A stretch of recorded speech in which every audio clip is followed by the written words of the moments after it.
मनवनी शरण जावे, मनवनी शरण जावे, सर्व भावे देवाशी दोहा उतरील पार भवदुस्तर नदीचा। बहु आहे करुणावंत, बहु आहे करुणावंत, अनंत हे नामजा दोहा उतरील पार भवदुस्तर नदीचा। तुका मने साक्षी आले, तुका मने साक्षी आले तरी पार भवदुस्तर नदीचा। विठ्ठल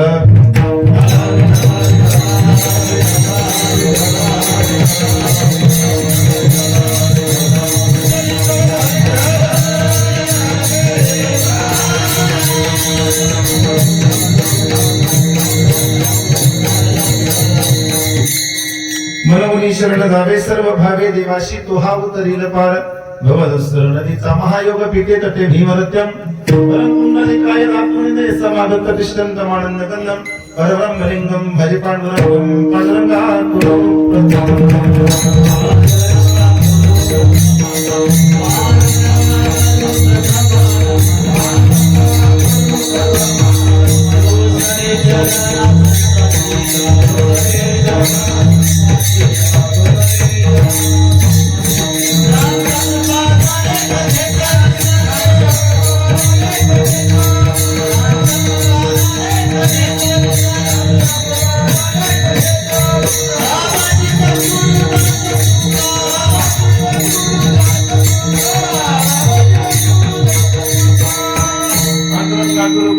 मन दुसरे चरण संतांच्या त्यांच्या कृपादाने कथिता विस्तारू बाबाजी सद्गुरुदास तुकादयांचे केल्या स्मरण होय सकळ विद्यांचे अधिकरण हे जीवन दुसरी चरण श्री गुरूंची ते नमस्करण आता।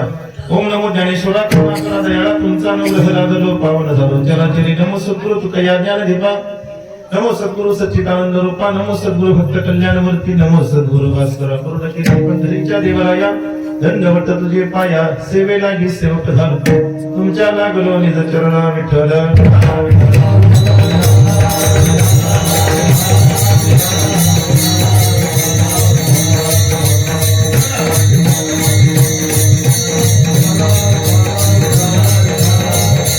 मनवनी शरण जावे, सर्व भावे देवाशी तो भाव तरील पार भवदुसर नदीचा प्रश्न प्राप्त प्रसंगी कीर्तन रूपी सेवेकरिता घेतलेला भंग विश्वमान्य ईश्वप्रिय चिन्मय स्वरूप अधिकार संपन्न साधू वैराग्याची मूर्तिमंत पुतळे वारकरी संप्रदायाची कळस माझे जगद्गुरु तुकोबाराय यांचा 4 चरणाचा भंग तुम्ही सगळे श्रोते सज्जन मायबापांच्या चरणावरती समर्पित करण्याकरता निवडला विठ्ठल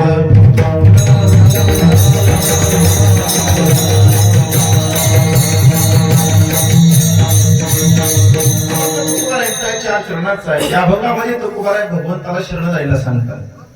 साधकांनी प्रश्न केला तुकोबाराय भगवंताला शरण जायचं पण जायचं कसं? तुकोबाराय सांगतात मनवनी शरण जावे सर्व भावे देवाशी. तुकोबाराय सर्व भावे म्हणजे आम्हाला समजलं नाही. तुकोबाराय सांगतात काया वाचा म्हणे माझ्या भगवंताला शरण जावा. तुकोबाराय समजलं आम्हाला काया वाचा म्हणे जर आम्ही तुमच्या भगवंताला शरण गेलो तर देव काय करतो तर महाराज सांगतात तो हा उतरील पार भवदुसर नदीचा.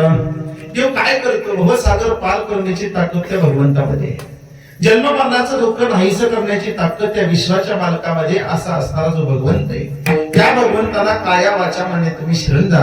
काया वाचा म्हणे जर तुम्ही शरण गेला तर देव काय करतो भवसागर पार करून घेतो. जन्म मरणाचं दुःख नाहीसं करण्याची ताकद त्या भगवंतामध्ये. समजलं आम्हाला ज्या देवाविषयी तुम्ही आम्हाला सांगता तो देव नक्की कसा आहे हो? तुकोबाराय सांगतात बहु आहे करुणावंत अनंत हे नाम जा. महाराजांनी सांगितलं माझा देव कसा आहे? करुणाधन दयावस्त दया सिंधू अनेक नावाने नटलेला माझा भगवंत आहे. करुणाळू कृपाळू प्रेमाळू दयाळू असणारा हा विश्वाचा मालक अनेक नावाने नटलेला आहे. तुकोबाराय सांगतात त्याच्यातलं एक आवडीचं आपलं नाव, आपल्या आवडीचं एक नाव आपण आपल्या कंठामध्ये धारण करायचं. त्याचा परिणाम काय? तुकोबाराय सांगतात रात्रंदिवस फक्त आणि फक्त दिनरजनी हाची धंदा गोविंदाचे पोवाडे. रात्रळाकडे दिवसनाकडे जे जातो तिथे तू माझा सांगाती काय केलंय? रात्रंदिवस फक्त आणि फक्त भगवंताचं नामस्मरण, त्या विश्वाचं नामाचं भगवंताचं नाव, रात्रंदिवस भगवंताचं नामस्मरण आणि आमच्या कंठामध्ये धारण केलं. त्याचा परिणाम काय झाला? तुकोबाराय सांगतात देहू गावामध्ये तिहुती लोकांनी माझा गाता जमिनीच्या पाण्यामध्ये बुडवला पण माझ्या भगवंतानं माझा गाता जसाशी तसा पाण्याच्या वरती आणून दिला याची मला साक्ष आहे. म्हणून तुकोबाराय सांगतात तुका म्हणे साक्षी आले तरीच गेले प्रगट तो हा उतरील पार भवदुसर नदीचा विठ्ठल.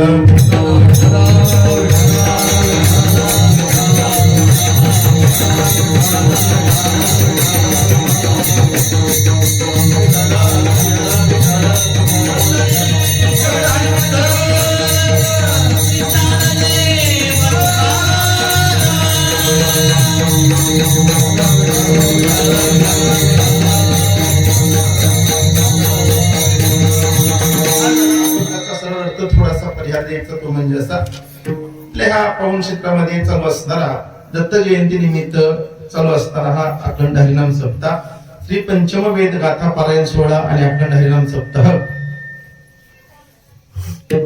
गुरुनिष्ठ रंगनाथ महाराज परभणीकर यांच्या कृपाशीर्वादाने व त्यांचे शिष्य वैकुंठवासी हरिभक्तीपरायण यादवजी महाराज देवकाते मेखळी यांच्या कृपाशीर्वादाने गोड अशा प्रकारचा चालू असणारा हा नामयज्ञ आणि हा चालू वर्ष असणारा 54व्या वर्षातील दुसऱ्या दिवसाची कीर्तन रूपी सेवा माझ्यासारख्या अल्पबुद्धी पामराच्या वाट्याला आली.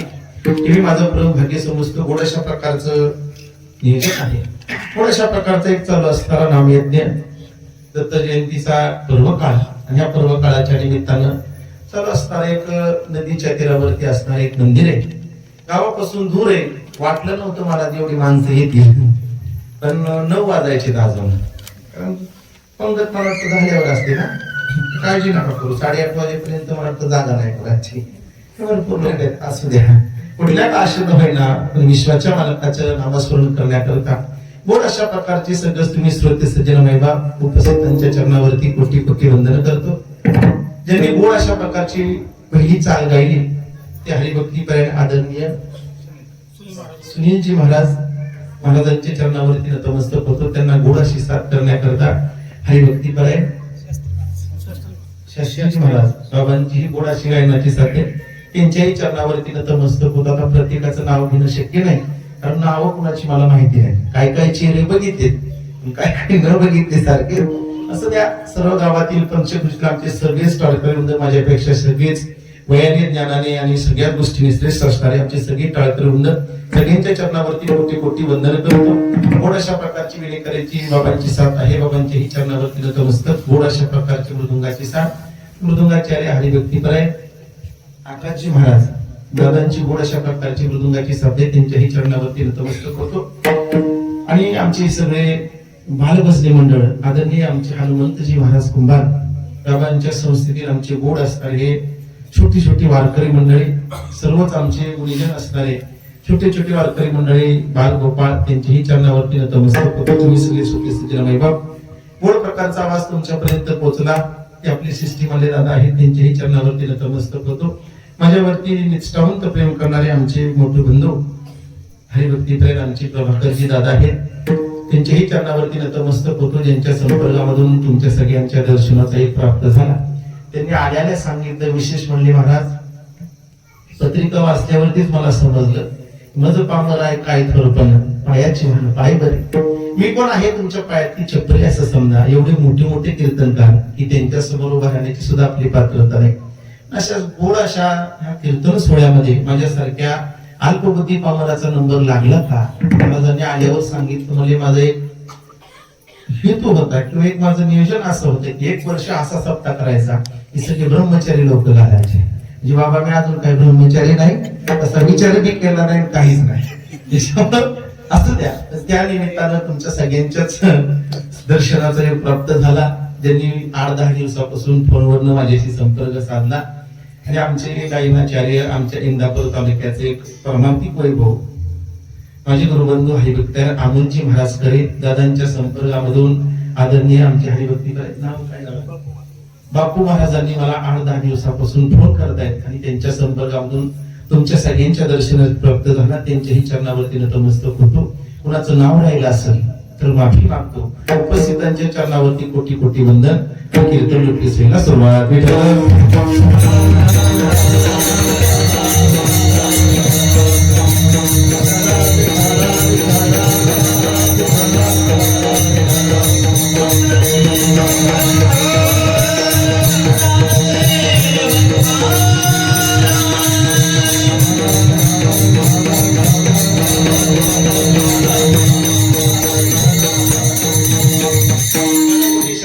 सर्व भावे देवाशी तो भाव करील पार. भवदुस्तर नदीचा सेवेकरिता घेतलेला अभंग माझ्या तपोवाऱ्यांचा आहे. जगाचा विचार केला महाराज सांगतात ते वृंदावन प्रेमभूमी द्वारका कर्मभूमी आणि महाराष्ट्र संतांची भूमी. 12 देशाचा विचार केला 252 संतांची यादी लागते. त्यात प्रथम क्रमांक लागतो तो माझे जे गुरु तुकोबारायांचा. कोण तुकोबार आहे महाराज सांगतात हरी भजन हे ढवळीले जग ते तुकोबार आहे. कोण तुकोबार आहे जाळवणी संसार बैसलो अंगणी ते तुकोबार आहे. वारकरी संप्रदायाची माफी मागून सांगून जाईल घरात नाही धान पोटात नाही आण गावात नाही मान चित्तात मात्र सदैव समाधान असे असणारे म्हणजे जगद्गुरु तुकोबार आहे. तुकोबार आपल्याला सांगतात बाबा मनुष्य जातीमध्ये जन्माला आला ना परमार्थ करणं हे तुमचं काम आहे. कारण महाराज सांगतात याचे हीकडे देवाचे भजन अनेक हे ज्ञान नाही पटे पशु काय पाप पुण्य जाणती.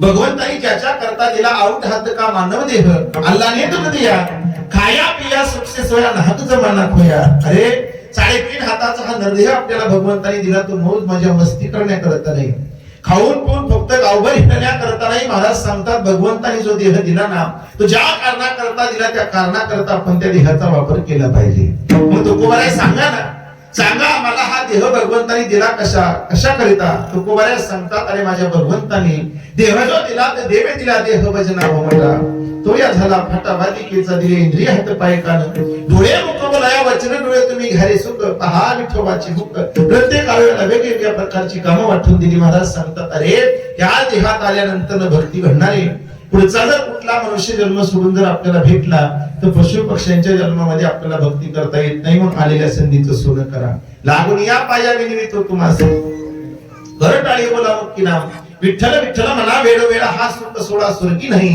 महाराज सांगता स्वर्गीच्या आम्हाला इच्छिता ते देवा मृत्यू लोकी व्हावा जन्मामा. अरे स्वर्गातील लोकांनी सुद्धा मनुष्य जन्माची आशा करावी. कारण का त्यांना भेटला नाही. त्यांना भेटला नाही म्हणून त्यांना कळाला. आपल्याला भेटला पण महाराज कळाला नाही. आपल्याला जर कळाला असता तर 60 वर्षाचे बाबा होते 80 वर्ष चालू बाबा निष्ठावंत पंढरपूर श्री परमात्म्याचे असणारे निष्ठावंत वारकरी अचानक बाबांच्या छातीमध्ये कळ आली आणि कळ आल्यानंतर बाबांना हॉस्पिटलमध्ये नेण्यात आलं, ऍडमिट केलं डॉक्टर साहेबांनी. बऱ्याच तपासण्या केल्या, तपासण्या अंती कळले की बाबांच्या हृदयाची एक स्थिर ब्लॉक झाली आणि ते ब्लॉकेज काढण्याकरता 2.5 लाख रुपये खर्च आहे. बाबांची एक स्थिर ब्लॉक झाली आणि ब्लॉक झालेले ब्लॉकेज काढण्याकरता 2.5 लाख रुपये खर्च आहे आणि 2.5 ते 3 तासाचं ऑपरेशन आहे. बाबांची 3ही मुलं तिथं हजर होती. मुलांनी सांगितलं डॉक्टर साहेब 2.5-3 हजार काय हो, 2.5-3 हजार नको डॉक्टर साहेब, 2.5-3 लाख रुपये काय म्हणता? 10 लाख रुपये गेले तरी चालतील, पण आमचे बाबा मात्र आमच्यापर्यंत वाचले पाहिजे, आमचे बाबा आम्हाला पुन्हा भेटले पाहिजे. डॉक्टर साहेबांनी ऑपरेशन सुरू केलं. 2.5-3 तासाचं ऑपरेशन झालं. ऑपरेशन सक्सेस झालं. 10-12 दिवसांनी बाबांना डिस्चार्ज दिला. डिस्चार्ज दिल्यानंतर बिलाची पावती तयार झाली, बाबांच्या हातामध्ये पडली आणि बाबांनी पावती वाचत असताना त्याच्या खाली आकडा लिहिला होता 2.5 लाख रुपये. 2.5 लाख रुपये आकडा लिहिला होता. 2.5 लाख रुपयाची संख्या वाचली आणि बाबांच्या फळदिशी डोळ्यातून पाणी आलं. डॉक्टर साहेबांनी पाहिलं आणि विचारलं, बाबा ऐका ना, रडू नका हो बाबा, 2.5 लाख रुपये बिल झालं म्हणून तुम्ही रडता, पण माझा ही सुद्धा नाही विलाज आहे हो बाबा. तुमच्या हृदयाची एक स्थिर ब्लॉक झाली होती हो, तो ब्लॉकेज काढण्याकरता बाबा एवढा दाम मला मोफावा लागला. महत्वाचं तुमच्या हृदयाचं ऑपरेशन होतं बाबा. 2.5 ते 3 तास मी तुमचं हृदय सांभाळलं आणि तुमचं ऑपरेशन बाबा एवढं क्रिटिकल होतं, एवढं महत्वाचं ऑपरेशन होतं बाबा. ते ऑपरेशन सक्सेस झालं. एवढं महत्वाचं ऑपरेशन असल्यामुळे बाबा मी 2.5 लाख रुपये खर्च घेतला. ऐका ना बाबा, 2.5 लाख रुपये भरावे लागतात म्हणून रडू नका. आज नसतील तर 15 दिवसांनी द्या, महिन्यानं द्या बाबा, 2 महिन्यानं द्या, पण आता एवढे पैसे भरायचे म्हणून नका. डॉक्टर साहेबांचं बोलणं ऐकल्यानंतर बाबांनी डोळ्यातलं पाणी पुसलं. सांगितलं, डॉक्टर साहेब अहो 2.5 लाख रुपये बिल झालं म्हणून रडत नाही हो, 10 लाख रुपये बिल झालं असं तरी माझी मुलं भरण्याकरता खंबीर आहे. मग बाबा तुमच्या डोळ्यामध्ये अश्रू येण्याचं कारण का? बाबांनी सांगितलं, डॉक्टर साहेब ऐका ना, अहो 2.5 लाख रुपये बिल झालं म्हणून माझ्या डोळ्यामध्ये अश्रू येत नाही, मग बाबा तुमच्या रडण्याचं कारण सांगा. बाबांनी सांगितलं, डॉक्टर साहेब फक्त 2.5 तास तुम्ही ऑपरेशन केलं, 2.5 तासच माझं हृदय सांभाळलं. 2.5 तास हृदय सांभाळण्याचे डॉक्टर साहेब तुम्ही 2.5 लाख रुपये फी घेतली हो. एक ब्लॉकेज काढायचा होता डॉक्टर साहेब, 2.5 तास माझं ऑपरेशन केलं. 2.5 तासाचं ऑपरेशन करण्याकरता, 2.5 तास माझं हृदय सांभाळण्याकरता डॉक्टर साहेब तुम्ही 2.5 लाख रुपये फी घेतली. एका गोष्टीचा मला मनाला प्रश्न पडून जातो डॉक्टर साहेब, जन्मल्यापासून 80 वर्षाचा झालो, एक एक क्षण माझा विश्वाचा मालक सांभाळतोय, अजून 1 रुपयाची सुद्धा मागणी केली नाही. ही भगवंताची आपल्यावरती असणारे उपकार त्या भगवंताच्या असल्यावरती उपकारे. ज्या भगवंताने आपल्याला देह दान दिला त्या भगवंताचं भजन करणं आपलं काम आहे. महाराज सांगतात, हाकारून सांगितलं का नाम घेता राहू नका, अरे भजन करा भजन करा भजन करा, पण वाजत असे भूम कोणी ना ऐकती का नाही? साधू संतांनी सांगितलं, तुम्ही आम्ही ऐकलं असं ते होत नाही का? कलियुगाचा विचार केला. महाराज सांगतात, कलियुगात लोक आता साधू संतांना मानत नाही, लोक भगवंताला मानत नाही. बोलता बोलता लोक बोलून जातात, महाराज त्या संतांविषयी आम्हाला बोलतात, त्या संतांची आम्हाला गरज आहे. महाराज सांगतात, उडते हे जन न देखावे डोळा येतो कळवळा म्हणून या.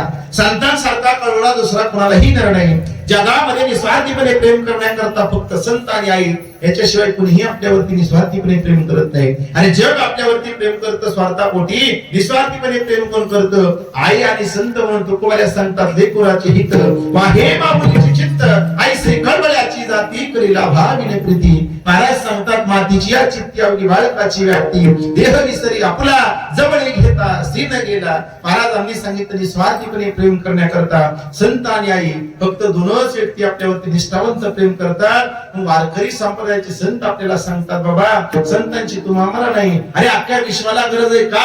हे जग पडायला लागलं ना, हे संतांना देखवत नाही, म्हणून संतांची तुम्हा आम्हाला गरज का? आग लगी आसमान में जलजल गिरे अंगार, आग लगी आसमान में जलजल गिरे अंगार, संत होती दुनिया में तो जल जाता संसार. महाराज सांगता, संत जर दुनियामध्ये नसते ना, हा संसार जणू राख रंगोळी झाला असता.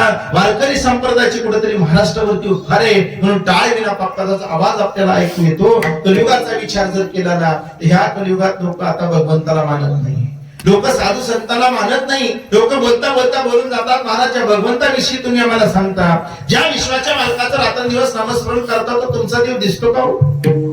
सांगा ना, आमचा देव दिसत नसला तरी आमचा देव नाही, अशी त्याची संकल्पना होत नाही. अरे देवाला पाहण्याकरता नजर सुद्धा त्या पद्धतीची असावी लागते का? ती नजर आता ह्या लोकांना राहिली नाही. ह्या धावत्या युगामध्ये फास्ट फूड खाणाऱ्या लोकांना, मोबाईलच्या दुनियामध्ये लोकांना वेळ कुठं राहिले नाही ना. ह्या लोकांना आता देव धर्म साधू संत काही माहिती नाही, यांना वारकरी संप्रदाय आवडत नाही, वारी आवडत नाही, कथा कीर्तन आवडत नाही, यांना रात्रंदिवस फक्त आणि फक्त त्या मोबाईल मध्ये गुंतायची वेळ लागली का? कलियुगाचं महिमान इतकं विचित्र आहे. अरे 450 वर्षापूर्वी माझ्या तुकोबारायांनी गाथेमध्ये लिहून ठेवलं. महाराज सांगतात कलियुगाचा जर विचार केला ना तर कलियुगात काय होईल माझे तुकोबाराय सांगतात. ऐका कलीचे महिमा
संतांची ज्या ठिकाणी महाराज सांगतात कलियुगाचा विचार केला कलियुगात लोकांना चांगलं आवडणार नाही, वाईट आजपर्यंत कोणी त्या विषाणूला पाहिलं नाही. पण आपण एवढं घाबरलो की सगळं जग 3 महिने थांबवण्याची ताकद त्या विषाणूमध्ये होते. जर विषाणू दिसला नाही मग मला सांगा, न दिसणाऱ्या विषाणूला आपण एवढं घाबरलो, मग न दिसणारा विषाणू जर तुम्हाला मारू शकतो, माझा न दिसणारा भगवंत तारू शकत नाही का? वाचवू शकत नाही का? तो वाचवू शकतो, तारू शकतो, फक्त आपला त्याच्यावरती विश्वास नाही.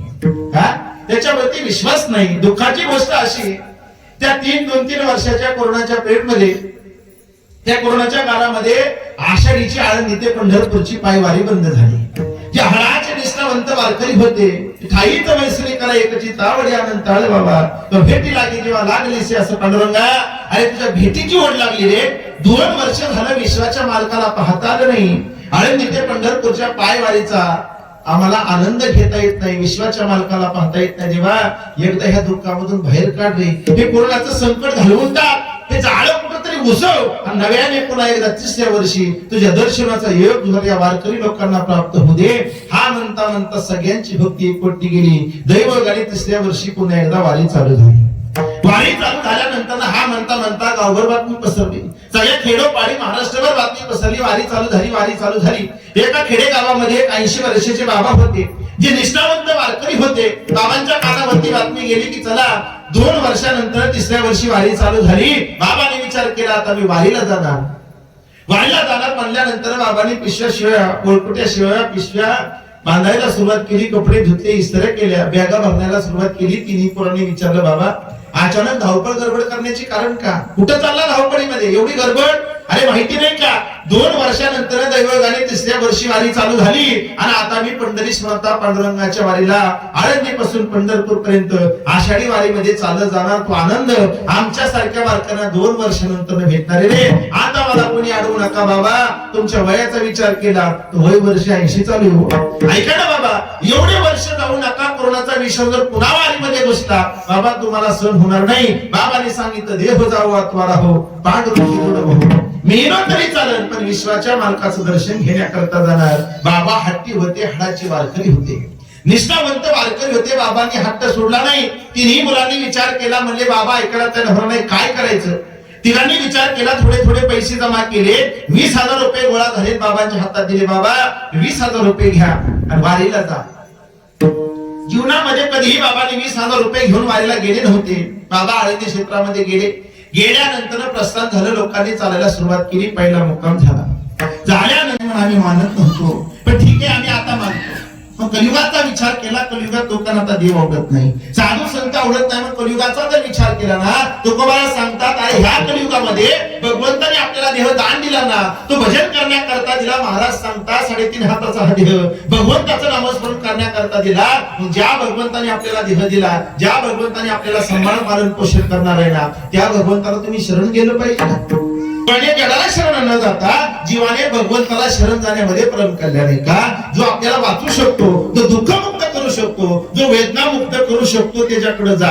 आपल्याला जर सांगा आजार झाला, आजार झाल्यानंतर ना आपल्या अंगाला जर खास सुटली तर आपण चांगल्या डॉक्टरकडे गेलं पाहिजे. पण आपल्या अंगाला जर खास सुटली आणि खरं झालेल्या डॉक्टरकडे गेलं तर आपल्याला किती दिवसात फरक पडलो नाही ना का? आपल्यापेक्षा डॉक्टर जोर जोराने खचवत असतो. मग जो आपल्याला तारणार आहे, जो आपल्याला वाचवणार आहे ना, मग त्याला शरण जा. तो बरा ठीक आहे, तुम्ही आम्हाला सांगता म्हणून आम्ही शरण जातो, आम्हाला समजलो. तुम्ही आम्हाला सांगता जीवाने जीवाला शरण न जाता, जीवाने जगाला शरण न जाता, जीवाने भगवंताला शरण जाण्यामध्ये परम कल्याण आहे. मग तुकोबारा तुम्ही सांगता म्हणून आम्ही तुमच्या भगवंताला शरण जायला तयार आहे. पण तुकोबारा ज्या भगवंताला शरण जायचं त्या भगवंताला शरण नक्की जायचं तरी कसं आम्हाला सांगाल का? महाराज सांगतात तेच सांगतो मी अभंगाच्या प्रथम चरणात.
सर्व भावे देवाशी.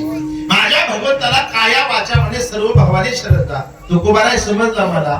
जो भगवंत आहे त्या भगवंताला काया वाचा म्हणे शरण जायला तुम्ही आम्हाला सांगता, आम्ही जातो.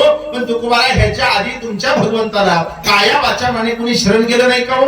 महाराजांनी सांगितलं बरी मोठी यादी. त्याच्यात एक जर प्रामुख्याने नाव घ्यायचं झालं तर सकाळी 9:30 वाजता पैठण मध्ये सकाळी 9:30 वाजता एक 22 वर्षाचा मुलगा जन्मदात्या आईला हात मारतोय, आई चल ग काल्याच्या कीर्तनाची वेळ झाली, मला काल्याच्या कीर्तनामध्ये नेऊन सोड ना. आईने हातातलं काम टाकलं, बाळा रोज कीर्तन रोज कीर्तन रोज कीर्तन, मला कंटाळा आला रे. तू लहान राहिला नाहीस, 22 वर्षाचा एवढा मोठा झाला. अरे तू अपंग असल्यामुळं तुझ्या बापानं झुरून प्राण सोडला.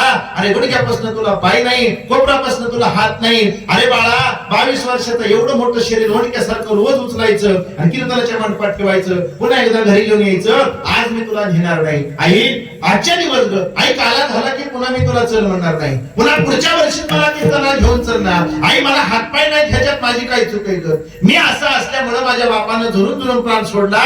पण आई काय करू, माझे हातपाय नीट असते तर मी स्वतः गेला असतो. आई नेणार काय? जन्मदाती आई होती, पाण्याने डोळे डबडबले. आईने पटकन वणक्यासारखा तो देह उचलला आणि कीर्तनाच्या सभा मंडपामध्ये नेऊन ठेवला. नेऊन ठेवल्यानंतर पुढे भानुदास महाराजांचं कीर्तन रंगामध्ये आले. सगळे श्रोते मंडळी म्हणजे हात करून भगवंताचं नामस्मरण करत असताना तो 22 वर्षाच्या मुलाला मंडपामध्ये सोडलं. मंडपामध्ये घुसल्यानंतर त्या 22 वर्षाच्या मुलानं पोटावरती सरकत भानुदास महाराजांच्या समोर येऊन थांबला. थांबल्यानंतर त्या आकृतीकडे पाहिलं. ओंडक्यासारखा देह येतो, गुडघ्यापासून पायी नाही, कोपरापासून हात नाही, गळ्यामध्ये एवढी टपोरी माळ, कपाळाला एवढा मोठा लावलेला भुक्का. आकृतीकडे पाहिलं आणि भानुदास महाराजांनी विचारलं, कुर्मदासा, हे कुर्मदासा, आला का रे तू? हो आलो ना महाराज. कसा आला? आईच्या पाठपुरीवरती बसून. अरे आईला किती दिवस त्रास द्यायचा रे? ठीक आहे, आईच्या पाठपुरीवरती बसून आला, पण तू जाणार कसा माघारी? महाराज मी माघारी जाणार नाही का? मला माहितीये भेटतात. आपले काल्याचं कीर्तन झालं, उद्या सकाळी तुम्ही सगळे वारकरी मंडळी पंढरपूरला दर्शना करता जाणार आहे. त्या विश्वाचं मालकाचं मला सुद्धा दर्शन घ्यायचे महाराज, मला सुद्धा वारीला येऊ द्या ना. गुरुमदासा, जे हातपाय चांगले तो वारीला येत नाही, तू कसा येशील? भानुदास महाराजांना सांगितलं, भानुदास महाराज मला येऊ द्या ना. सकाळच्या काकड्यामध्ये प्रमाण ऐकलंय हो मी. आंधळ्या पांगळ्यांचा एक विठोबा दाता, ज्याला हात नाही त्याला हात देतो तो विश्वाचा मालक, ज्याला पाय नाही त्याला पाय देतो तो विश्वाचा मालक, ज्याला डोळा नाही त्याला डोळा दृष्टी देणारा तो पंढरीश्वरचा पांडुरंग 28 झाले विठेवरती उभा आहे ना. त्याच्या दर्शनाला मला सुद्धा यावं वाटतं, मला घेऊन चला. गुरुमदासा कसा येशील तू? महाराज फक्त हो म्हणा, येतो का नाही बघा. महाराज हसत हसत म्हणजे चल हो येतो म्हणल्यानंतर काला झाला, प्रसाद घेतला, लोक घरी गेली. पटा लोकांनी आवरावरी चालू केली. हा म्हणता लोकांची आवरावरी चालू झाली. सकाळी लवकर दिंडी निघाली. 10 सव्वा 10 वाजता लोक झोपी गेली. कुर्मदासाने विचार केला, सकाळी पहाटे दिंडी निघणारे लोक बरोबर चालतील. लोकांबरोबर आपल्याला प्रवास करणं शक्य नाही. मग काय करायचं? लोकांबरोबर प्रवास न करता लोक रात्रंदिवस दिंडीला चालत नाही, लोक दिवसा दिंडीचा प्रवास करतात ना. मग आपण एकट्यानं रात्रीचा प्रवास करायचा. स्वतःच्या पोटावरती सरकत लोळण्या घेत पंढरपूरचा रस्ता धरला. हळूहळू जसा दिवस उजडायला लागला तसा कुर्मदास हळूहळू पुढे गेला. रस्त्यामध्ये खडे पडले होते, खडे शरीरामध्ये घुसायचे, काचा घुसायच्या, काटे घुसायचे, काचा घुसल्या, काटे घुसले, खडे घुसले, शरीरामध्ये रक्तबंबाळ व्हायचं आणि शरीरामधून हळूहळू रक्त बाहेर यायला सुरुवात व्हायची. हा म्हणता दुसऱ्या दिवशीचा मुक्काम सकाळी 6-6:30 वाजता कुर्मदासाने गाठला. मारुतीच्या मंदिरासमोर जाऊन थांबला. थांबल्यानंतर येणाऱ्या जाणाऱ्या लोकांना सांगितलं, ऐका, मागून भानुदास महाराजांची दिंडी येते हो. कुणी भाजी आणावी, कुणी भात आणावा, कुणी भाकरी आणावी. हा म्हणता दिवस मावतीला निघाला. जेवणाची व्यवस्था झाली. भानुदास महाराजांची दिंडी गावात आली. आल्यानंतर महाराजांनी पाहिलं आणि आश्चर्याने विचारलं, कुर्मदासा तू कसा आला? महाराज तुमच्या होनी मला आणलं. तुम्हाला म्हणलं नव्हतं का मला हो म्हणा? येतो का नाही बघा. महाराज नुसतं आलो नाही, अहो पुढे येऊन मी अख्ख्या दिंडीच्या जेवणाची व्यवस्था केली. आता कथा कीर्तन झाले की सगळे वारकरी मंडळी प्रसाद घेतील, काळजी करू नका. कथा कीर्तन झालं, प्रसाद घेतला, उद्याच्या मुक्कामाच्या सूचना भेटल्या. वारकरी मंडळी झोपायला गेले आणि कुर्मदासाचा रात्रीचा प्रवास सुरू झाला. हा म्हणता रोज रात्रभर पोटावरती सरकावं, डोळ्या घ्याव्या, त्या रस्त्यावरती घसरत प्रत्येकाला विचारायचं, पंढरपूरचा रस्ता हात का? हळूहळू पुढे जावा. रस्त्यामध्ये काटे घुसायचे, काचा घुसायची, खडे घुसायची. हा म्हणता शरीर रक्तबंबाळ झालं. एक दिवस मुक्काम हादू पडू लागला. 7 किलोमीटर असणारा ते ढवळ गाव. त्या ढवळ गावामध्ये कुर्मदास मुक्कामाच्या ठिकाणी जाऊन पोहोचल्यानंतर येणाऱ्या जाणाऱ्यांना वडून सांगितलं, जेवणाची व्यवस्था केली. दिंडी गावामध्ये आली, कथा कीर्तन झालं, प्रसाद घेतला. वारकरी मंडळी झोपायला गेले. भानुदास महाराज झोपायला जात असताना कुणीतरी कोपऱ्यात विवळल्याचा आवाज आला. मागे वळून पाहिलं तर कुर्मदासाच्या जवळ गेले. डोक्यावरून हात फिरवला. कुर्मदासा जेवला नाही महाराज. का जेवला नाही? महाराज घरून दिंडी निघाल्यापासून मी अन्न पाण्याचा त्याग केला. का रे? अरे अख्ख्या दिंडीची व्यवस्था तू करतो आणि तू अन्न पाणी घेत नाही. कारण भानुदास महाराज ऐका ना, मी घरी होतो त्यावेळेस माझं मलमूत्र आई धुवायची, आई माझी घरी सेवा करायची. वारीमध्ये माझी सेवा कोण करणार? माझ्यामुळे वारीमध्ये कोणाला त्रासच नको म्हणून महाराज मी काय केलं? अन्न पाण्याचा त्याग केला. कुर्मदासा काय केलं रे तू? अख्ख्या दिंडीच्या जेवणाची व्यवस्था तू केली, पण स्वतःच्या पोटाला मात्र अन्न घेतलं नाही. आणि एवढी निष्ठावंत भक्ती केली ना, काळजी करून दुपारपर्यंत आपण विश्वाच्या मालकाच्या दरबारात जातो. पंढरीश्वराचा पांडुरंगाचं दर्शन तुला होईल. कुर्मदासाने सांगितलं, महाराज मी हात जोडतो, पाया पडतो, विनंती करतो, इथं पुढचा प्रवास मला होणार नाही. का होणार नाही? पोटावरती झोपलेल्या कुर्मदासाला पाठीवरती झोपवलं, पाहिलं तर अख्ख्या शरीराचा विचार केला तर अशी शरीरात जागा शिल्लक नव्हती. तिथं शरीराला होल पडलं नव्हतं. प्रत्येक ठिकाणी काचा कुस्त्या होत्या, काटे कुस्ती होती, खडी कुस्ती होती, सगळं शरीर रक्तबंबाळ झालं होतं, अंगामध्ये तारण उरलं नाही, अंगाला ताप आला. भानुदास महाराज मला माफ करा हो, इथं पुढचा प्रवास होणार नाही, पण एक माझं काम करा ना, एवढा करा उपकार, सांगा देवा नमस्कार, माझ्या भगवंताला एक निरोप द्याल का? काय निरोप आहे सांगा? गुडघ्यापासून माऊली